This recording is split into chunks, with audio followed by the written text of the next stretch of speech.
Alhamdulillahi Rabbil Alamin. Sebelum sampai pada pemaknaan ayat ini, kita akan coba ingatkan kembali korelasi dengan ayat sebelumnya dan penamaan dengan surah Al-Fatihah.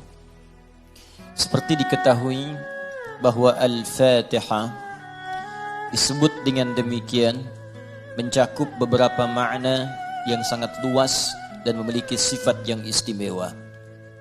Al-Fatihah bisa berarti pembuka bila terkait dengan ayat-ayat Allah Subhanahu wa taala, maka ia dipahami sebagai pembuka dari firman Allah yang diturunkan pada Nabi Muhammad sallallahu alaihi wasallam sebagai mukjizat sekaligus wahyu yang menandai kerasulan Nabi Muhammad sallallahu alaihi wasallam.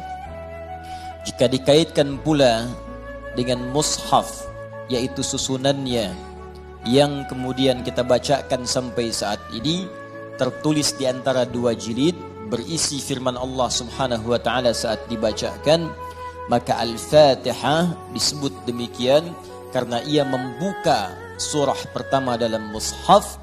Dimulai dengan surah ini, dibuka dengan untayan-untayan di ayat ini, dan hingga diakhiri sampai dengan ke surah An-Nas. Namun demikian, Al-Fatihah alnya juga memiliki makna istighraq, sesuatu yang luas jangkauannya, menyeluruh sifat keistimewaannya.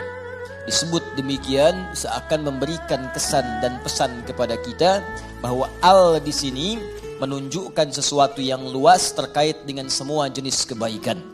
Fatihah artinya pembuka, taknya sifat. Jadi kalau ingin dibukakan sifat-sifat kebaikan kepada kita di semua aspek kehidupan, baik dalam fisik kita yang sehat, baik dalam rizki kita, baik dalam kemuliaan hidup kita, baik dalam segala aktivitas yang kita lalui dari ujung kepala sampai ujung kaki, maka pelajarilah seluruh isi Al-Fatihah ini. Maka Anda akan mendapatkan bimbingan dan mendapatkan kemuliaan dari Allah Subhanahu wa taala yang akan membuka semua sifat-sifat kebaikan dalam hidup kita. Karena itulah surah Al-Fatihah juga disebut dengan surah Asy-Syafi yang memberikan nilai-nilai kemuliaan, kebaikan, pembuka pintu kesehatan bagi orang-orang yang diuji dengan penyakit. Asy-Syafi, Al-Kafi, sesuatu yang dicukupkan dengannya, yang menjangkau semua hal kebutuhan yang kita perlukan dalam kehidupan di dunia.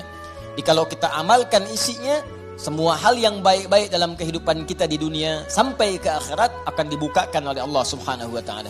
Apa yang Anda butuhkan? Apa yang Anda perlukan? Apakah kemudahan dalam beraktivitas?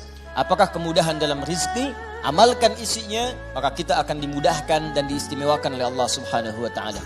Demikian dengan nama-nama yang lainnya sampai diberikan nama 14 kurang lebih untuk menunjukkan luasnya jangkauan kemuliaan dan sifat-sifat kebaikan yang dimiliki oleh surah ini. Lalu pertanyaannya, bagaimana kemudian mendapatkan hal yang dimaksudkan tadi? Kalau sakit, cepat sembuhnya. Orang dulu dibacakan sekali Al-Fatihah, dengan izin Allah langsung sembuh. Kalau kita ada kesulitan rezeki, cepat didatangkannya. Orang dulu kemudian mengamalkan surah Al-Fatihah, maka bahkan ada orang yang belum minta, sudah langsung disediakan oleh Allah Subhanahu wa taala. Demikian dengan aspek-aspek yang lainnya. Karena itu penting bagi kita untuk mengetahui isi surah ini, kemudian mengamalkan kandungannya, tidak sekedar membacakannya, tapi tidak mengetahui isinya, tidak paham kemudian kandungannya, sehingga saat kita mengamalkan isinya, kita tidak disertai dengan pemahaman yang baik dan tidak merasakan bagaimana kemuliaan surah yang dimaksudkan. Yang paling berbahaya, dibaca iya tiap hari, tapi nggak diamalkan isinya, itu persoalannya. Berbahayanya bukan berbahaya dalam persoalan nggak dapat pahala, bukan. Sayang saja dibacakan tiap hari 17 kali, tapi tidak mendapatkan isinya. Kayak orang bekerja tapi nggak dapat gaji. Kerja tiap hari tapi akhir bulan nggak gajian gitu. Ya, Allah perintahkan kita untuk membacakannya 17 kali dalam sehari dan menjanjikan pada kita semua jenis kemudahan dan kebaikan dalam hidup. Kita bacakan cuman nggak dapat, itu masalahnya. Nah, persoalannya kenapa orang tidak mendapatinya? Boleh jadi bukan karena tidak membacanya, tapi cara membacanya itulah yang tidak sesuai dengan yang diinginkan oleh Al-Quran dan isi surah itu sendiri. Karena itu coba kita gali bagaimana kemudian surah ini diurutkan ayat-ayatnya dan dijelaskan oleh Allah dengan untayan firman-Nya yang sangat luar biasa.